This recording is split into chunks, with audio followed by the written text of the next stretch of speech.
Welcome to Big Blend Radio's California Sequoia Country show, home to Sequoia and Kings Canyon National Parks, Giant Sequoia National Monument and Sequoia National Forest, and the charming historic agricultural communities that make up Tulare County.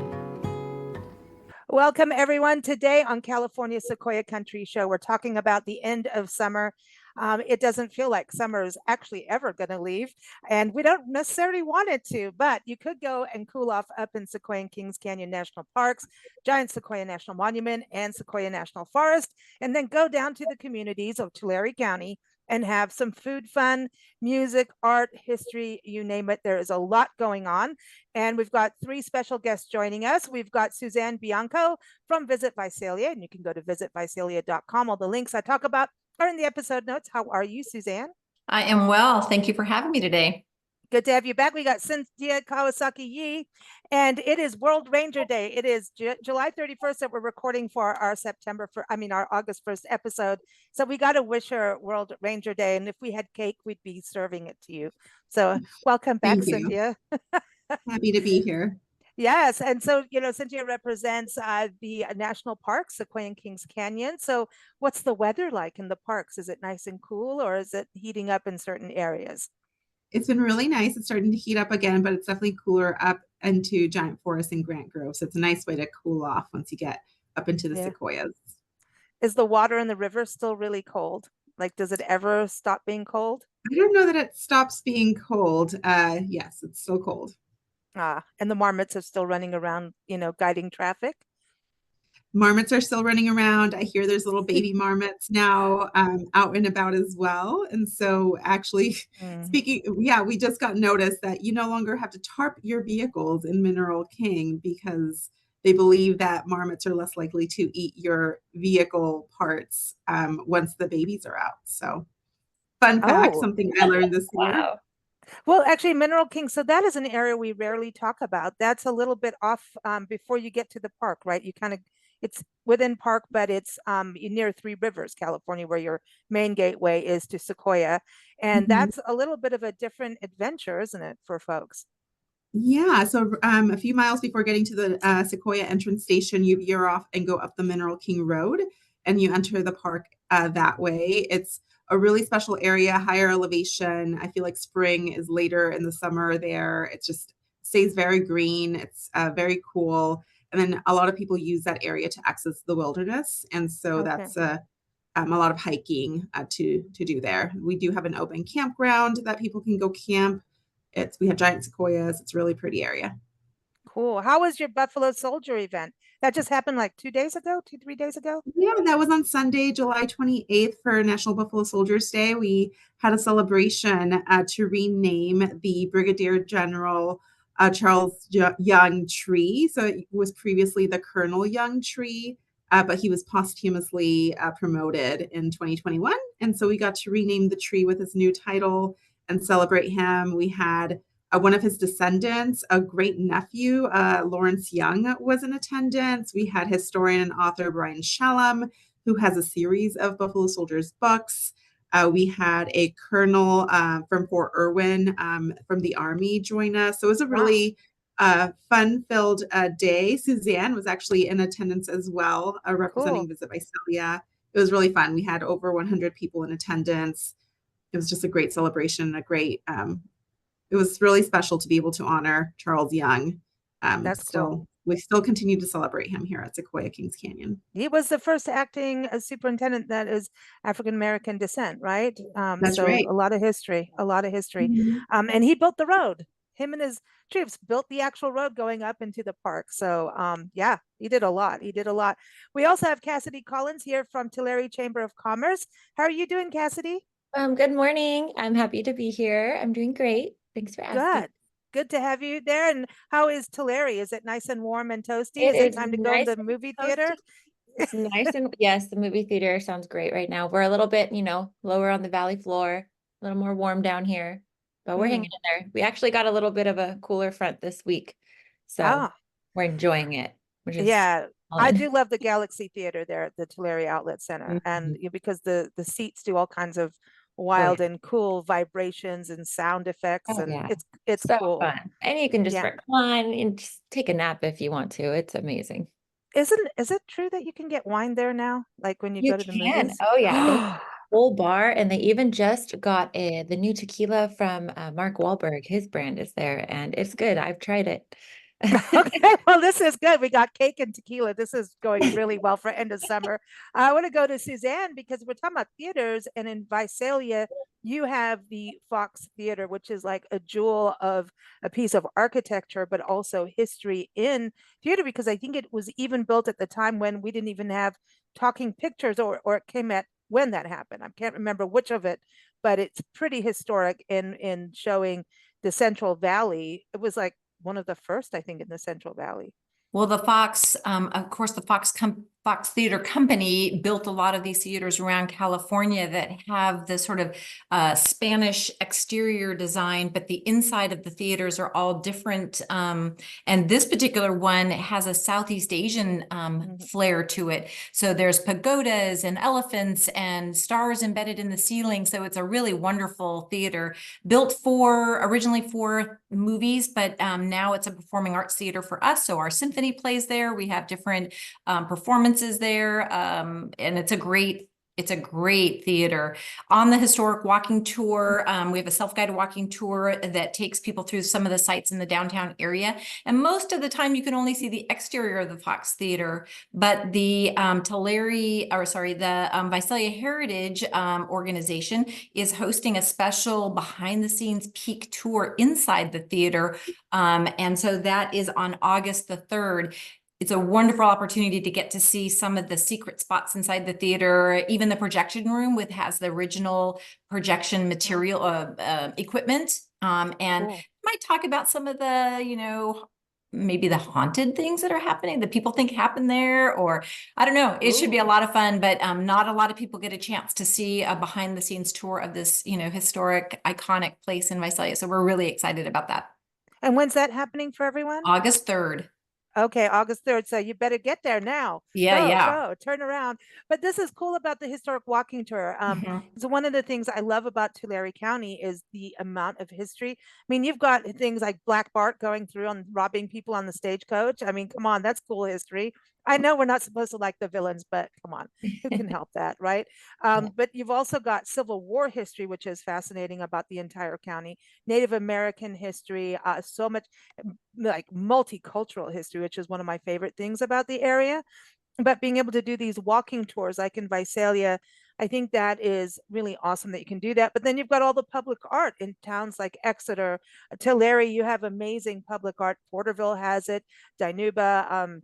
So can you touch a little bit on this walking tour? Because you've got public art mixed in there too. Yeah, so most of our communities do have a map or information about the public art or the self-guided tours you can take. Stop by the Visit Visalia office and we'll give you a free walking tour map. It can also be found on our website. But it's whenever you have an hour or hour and a half of time, depending on if you want to stop at some of the restaurants along the way, you can take a walking tour and learn a little bit more about the history here in Visalia. It goes back, or in this area really, that goes back to the mid 1800s. So, and when you talk about the Native American culture, the Tulare County Museum has one of the largest Native American basket collections on display. So that's a great place to stop in. Up in Three Rivers, they have the Native Voices exhibit that just opened at the Three Rivers Museum. Tulare Museum the City of Tulare Museum is another fantastic resource. So lots to do, and it can be done on a visitor's time frame. It's self-guided. So if you've got a couple of hours in the morning or later in the afternoon, you can certainly stop by, get a map, and go see some of these great sites. I think it's a really good way to get to know the area before you go out too. And it's cooler when it's really hot, and I'd say that also when you go to the parks, if you can. I always say get there at sunrise, like so you can see the animals, right? I'm one of those people. I cherish those days. Like we would drive up, no matter where we were staying in Visalia or Three Rivers, you're up early. I'd drive through the dark in the morning and drive up that road slowly. I would behave, Cynthia. I was very good. And then all of a sudden you'd see the sunrise up from the valley, right? And there's places you can pull out and it's like, wow. And then you think sunrise is here. And then you get in the forest, you're like, what happened? It's dark again. But that's when all the animals and the birds and everybody's starting to come out to play, and it's a good time to get there. So you could do something before the visitor centers open. But Sintia, that's a thing too. They are like museums, right? For folks to get their bearings. And you've got two, right? Two on three? How many do you have between the two parks? We have 5. We have one in the foothills. Once you get to Giant Apparently, Forest, I need to get back. we have the Lodgepole Visitor Center that's open in the summer season. Then we have the Kings Canyon Visitor Center in Grant Grove, and then also one in Cedar Grove. It's a small little visitor center. We have that. We do have a ranger station in Mineral King, but it's not as interpretive as some of the other sites. Lodgepole Visitor Center, though, that one we just reopened. It was fully remodeled. It took a few years, but it reopened last year. And so really recommend that. Really great exhibits in there. The Giant Forest Museum is just, your first site that you see once you get into Giant Forest. You park. It's a great way to start your trip. Yeah, but I definitely recommend that seeing the sunrise. And if you don't make it in by sunrise, stay until sunset. It's just beautiful times of the day to explore the parks. It's really quiet in the morning. So if you do make it up early enough, there's not very many visitors. You have the place to yourself. You get to see the wildlife just here. There's not so much, hustle and bustle of vehicles and shuttles and everything roaming around. So it's just a really special time of day to be here. And I missed it, but Sunday we saw a bear up in the tree, and I was with someone who said, "Did you see the bear?" And I said, "No, I didn't see the bear." So along the road to Morro Rock. Yes, I've seen them there. Yes. That's always a real excitement. My favorite one is the bear that we saw just sitting, and a younger one eating berries, and just pulls and looks at me like, "These are mine. These are not your berries." I'm only the one who's allowed to eat them. I'm like, it's like they have their own blueberry patch, and they do. They're cute, but we must be aware of this in the fall and I know we'll talk about that next month, but it's going to start where they're going after grubs in the woods and they're hungry. So don't mess with them. Right? We do not mess with the bears.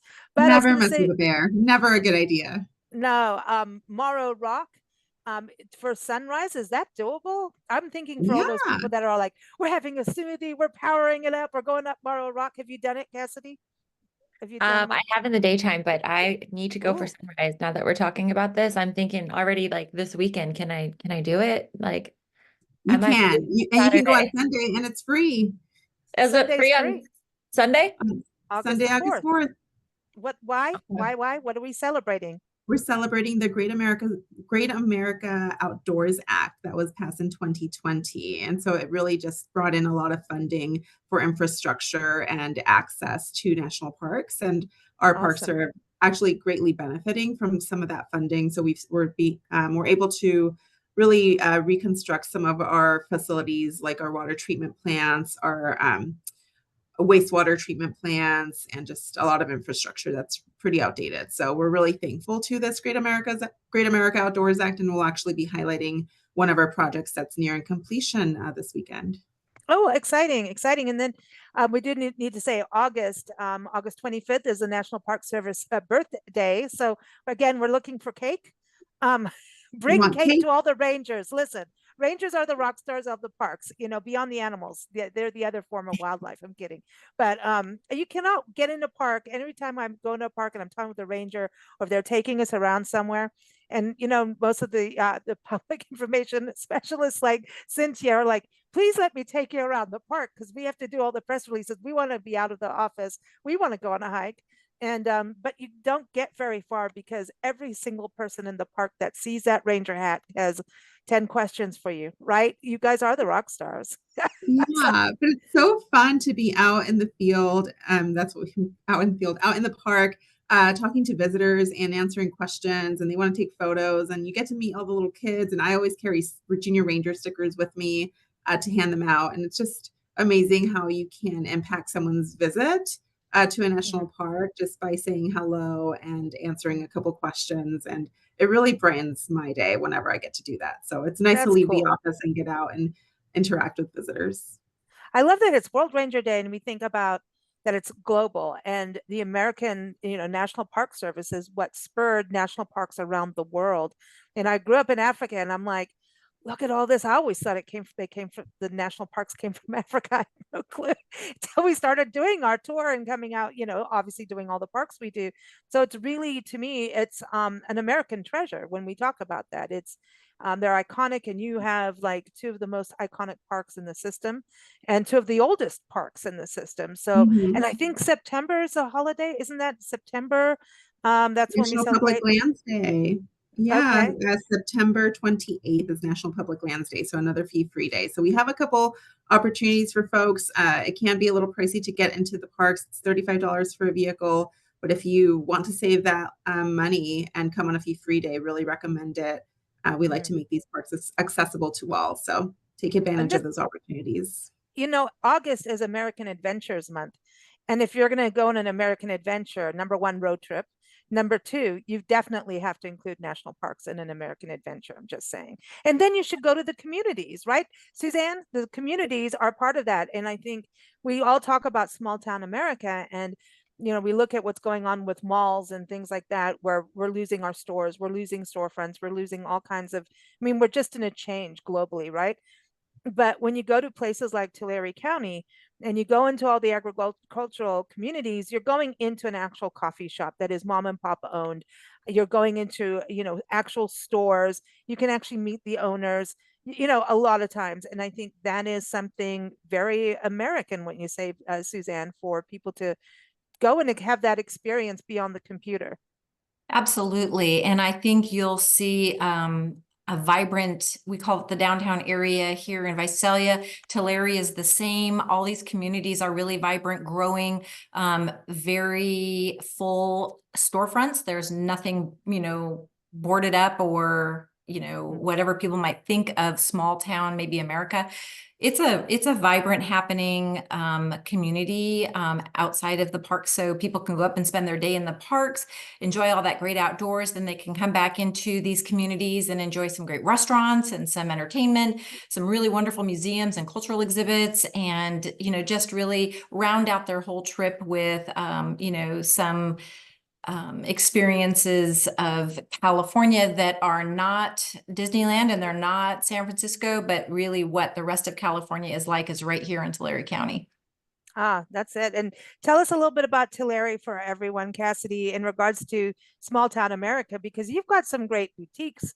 You've got yeah. thrift stores. You've got, or they don't call them thrift stores anymore, do they? That just changed. I call them thrift stores still. Okay. But I they don't are know. Everything's vintage. changing in terminology. So They I they got, change up their words, but I still go thrifting on the weekends, right? That's like my favorite hobby. But yeah, we have a coffee shop almost on every corner in this town, a little mom and pop stop. So this is a highly caffeinated city.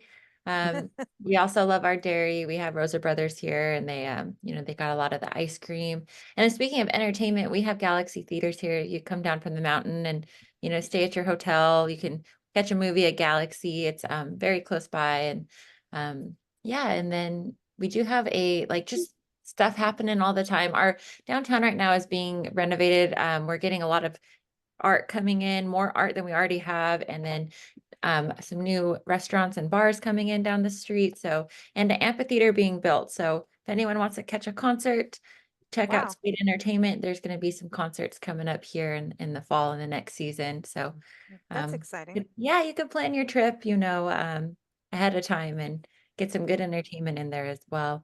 But Tulare has a lot to offer. This whole county is amazing.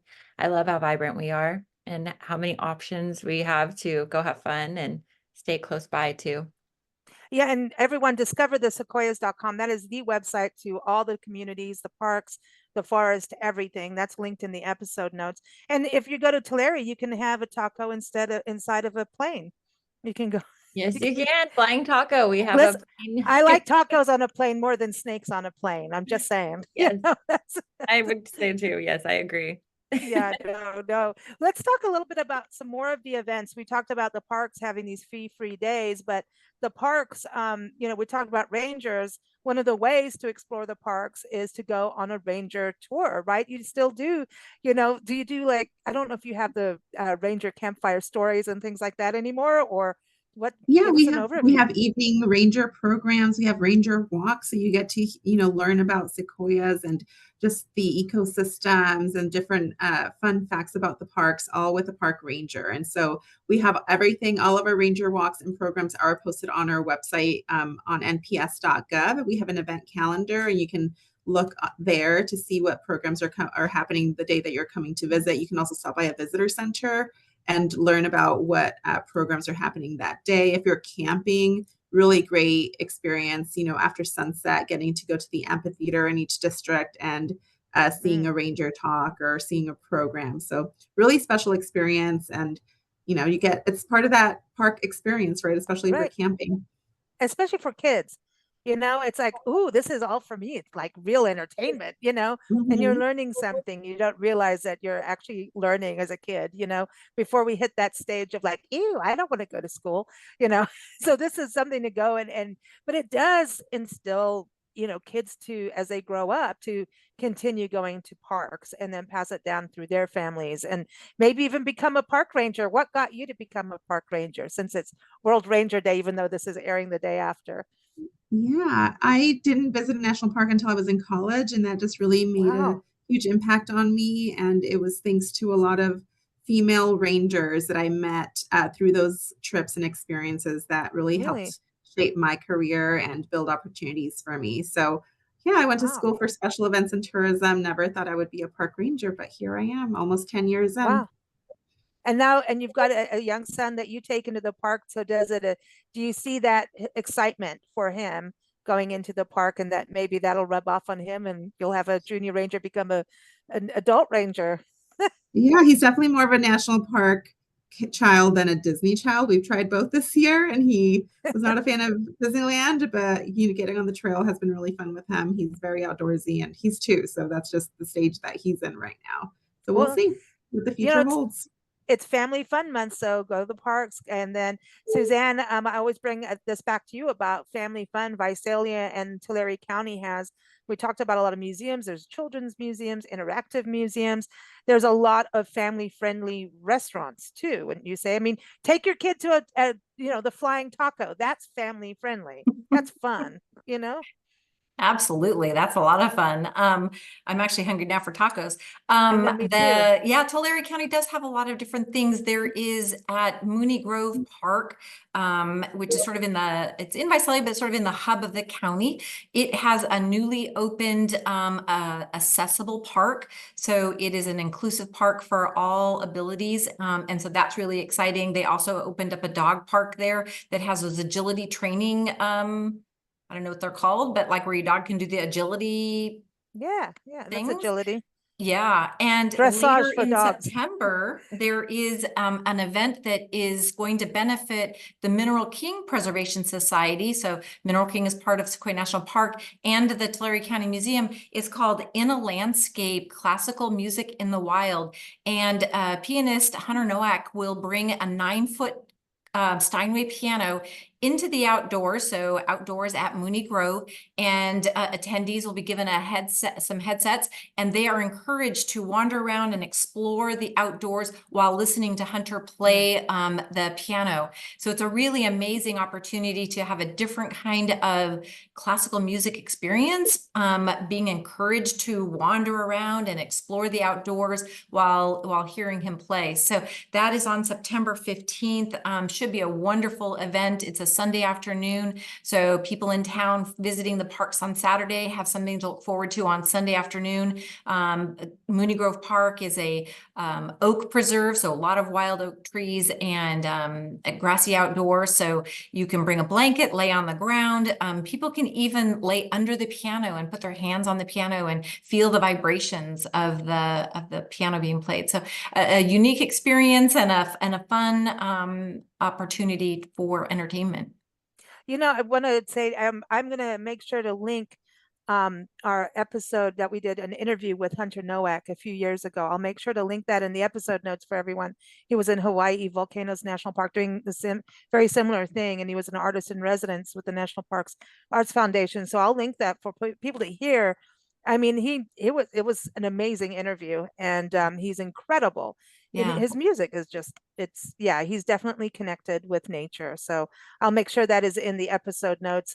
So that is a unique thing. I think for kids, I mean, I'm not a parent, but I know that I could get bored pretty quickly. So that's when the brat mode would happen for me. And it hasn't lasted like, well, yeah, it has lasted. Can become a brat.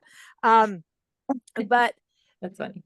the interactive kind of things. I mean, Cynthia, is that right? If it's interactive, it helps kids to actually understand maybe more what they're learning, and have more fun and be more Definitely. focused, right? So that kind of experience. And then the museum you have where kids are being interactive in Visalia, that museum is really cool too.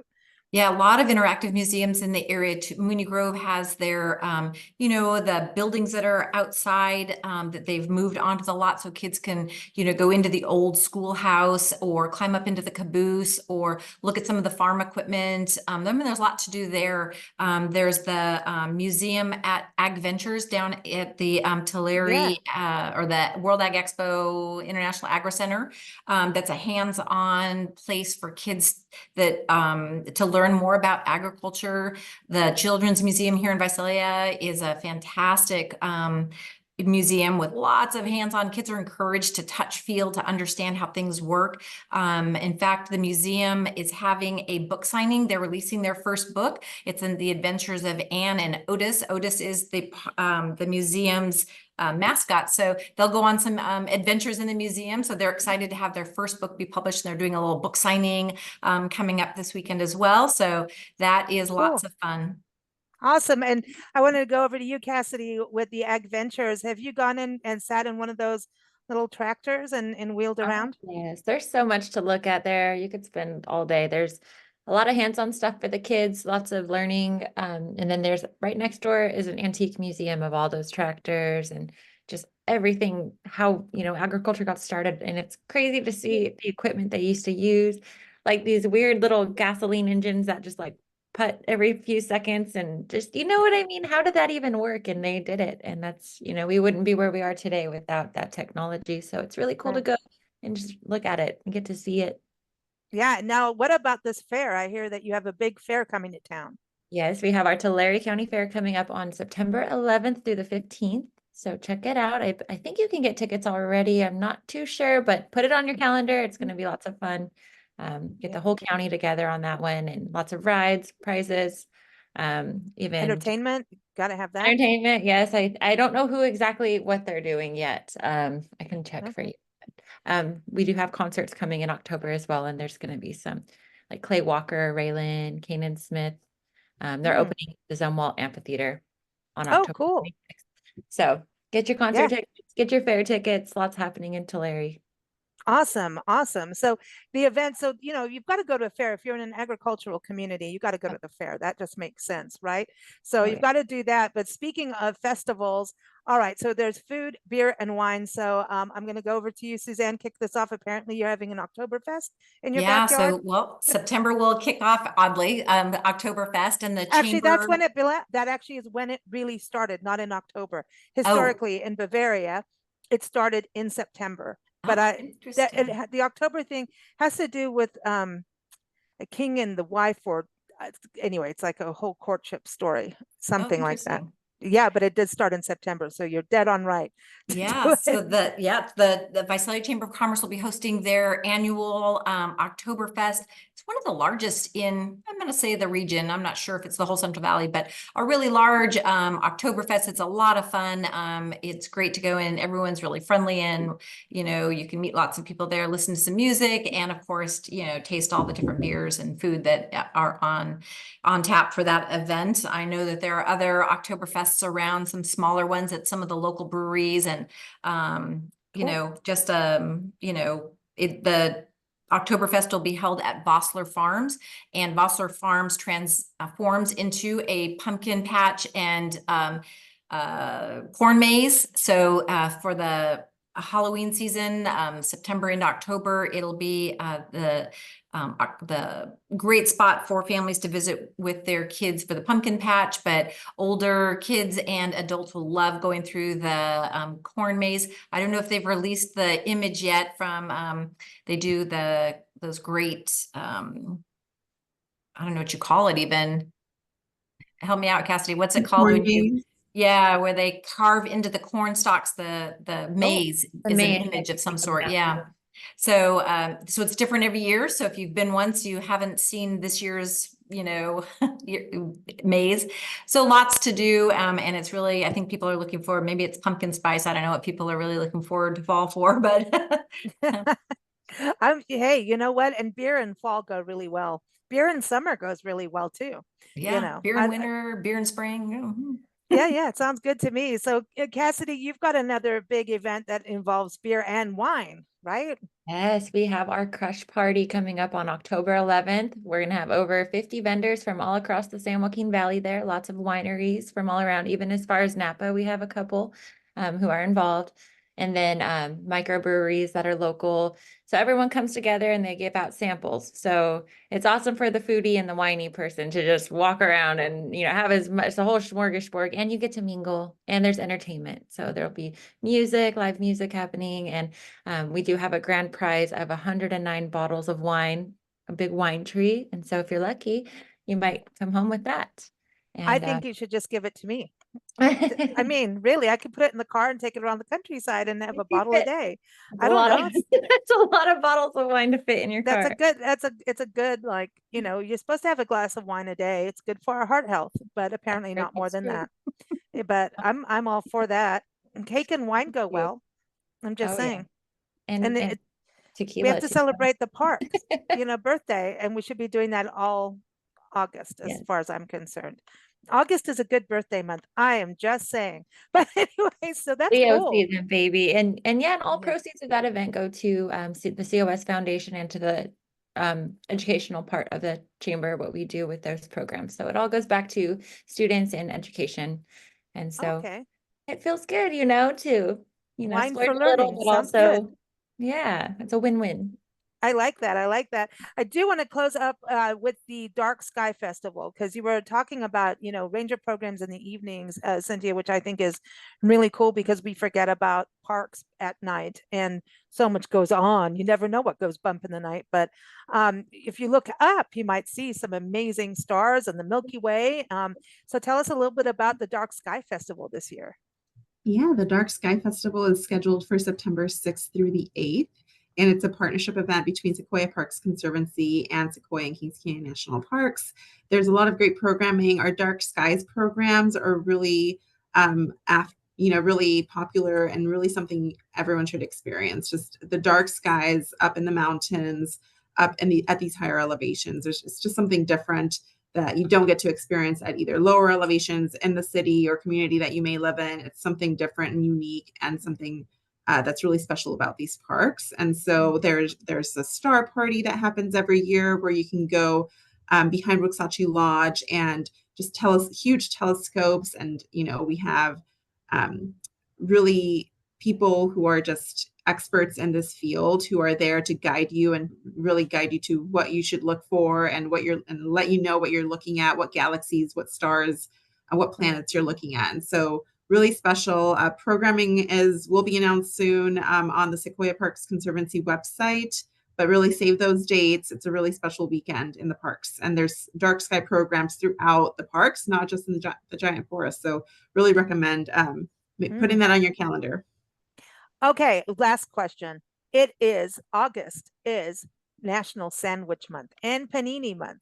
Okay, so I know we talked about picnics last time you were on the show, but I want to know where you're going for a sandwich that says, okay, this is Tulare County goodness, right? And you can take it on a picnic. If you're going to go have a picnic with it, I want to know where you're going. But let's talk sandwiches, because a good sandwich is like the best, right? So let's go to you, Sintia. Where are you going for a sandwich? Are you taking it into the park for a picnic? Are you going to stay in the restaurant? Where are you going? There's no sandwich like a Sierra Sub sandwich from Three Rivers. If you're staying here or you're driving through, recommended if they're open, you need to stop by Sierra Subs. It's one of our treasures here in the area, and definitely taking it into the park. I mean, I work in the park, so even if I bring it to the office, it's considered having a sandwich in the parks. But I would take it up to Giant Forest. I would take it, to Crescent Meadow. I think that's a quieter area. There's picnic tables, or you just kind of find just a log somewhere on the trail and enjoy your sandwich there. Yep. And do not share it with the bear. Or if you do, you better No run like sharing. heck. Yeah, you better run. I'm just kidding. Don't do that either. Do not do that. Do not listen to Lisa on this podcast. Okay, so Cassidy, where are you going with your sandwich, or where are you going to get your sandwich? And are you staying in the restaurant? I will probably get my sandwich from Bravo Farms. There's one here in Oh, Tulare yes. and in Visalia, so you have options. And in Traver. Yeah. And in Traver, yeah. So, and then I would go up, I would probably hike up to Morrow Rock and just sit somewhere on the edge of a rock, somewhere safe, because I know we're not allowed to go too far, off the Yeah. trail. I would just look You've at got the that. park ranger on the show. You got to. I know. Behave ourselves. We're going to have a safety segment next month, I think is coming. Okay, I think so. And then I would just look at that great Western Divide and eat my sandwich. Sounds good. That's a good view. I mean, and you have to have a good sandwich for that. No thin little, no, we want the sandwich. Okay, so Suzanne, what about you? Well, I thought the top of the Darling Hotel at Elderwood Restaurant, and you could sit outside and look out toward the Sierra Nevada mountains and dream about what you'll see up in the national parks. But I probably would go to Pita Kebab across the street from the Darling and get a sandwich there. They have a gastropub and they have a market. In the market, they'll make some great sandwiches with a wonderful patio that you can sit out at and have your lunch and a great craft beer. So that might be where I would choose to go. Oh, and being up at the top too, if you go up to the Darling Hotel, then you have the view of downtown Visalia, which is charming too. So yeah. Can I say a taco is a sandwich, right? So I could go in the flying. I want to go in the flying taco. I'm sorry. I haven't got quite past that, but I did have a wonderful sandwich at Hazel's across the street from the flying taco. That's but you what could my have other option was. I was going to they say, have hey, good cookies too. You could have the flying taco, and then you could go across to Hazel's and have cookies. This is sounding good. Desserts, they're the best. Yeah, every sandwich gets to have a cookie. So anyway, it's very important. Thank you all for joining us. Everyone, discoverthesequoias.com is the main website. Thank you, ladies. Take care, and we'll talk next month. Bye, guys. Thank you. Bye, everyone. Thanks for having me. Thank you for joining us here on Big Blend Radio's California Sequoia Country Show. New episodes air every first Thursday at 4 p.m. Pacific Time. You can keep up with the show at bigblendradio.com, but also plan your Tulare County escape. Go to discoverthesequoias.com.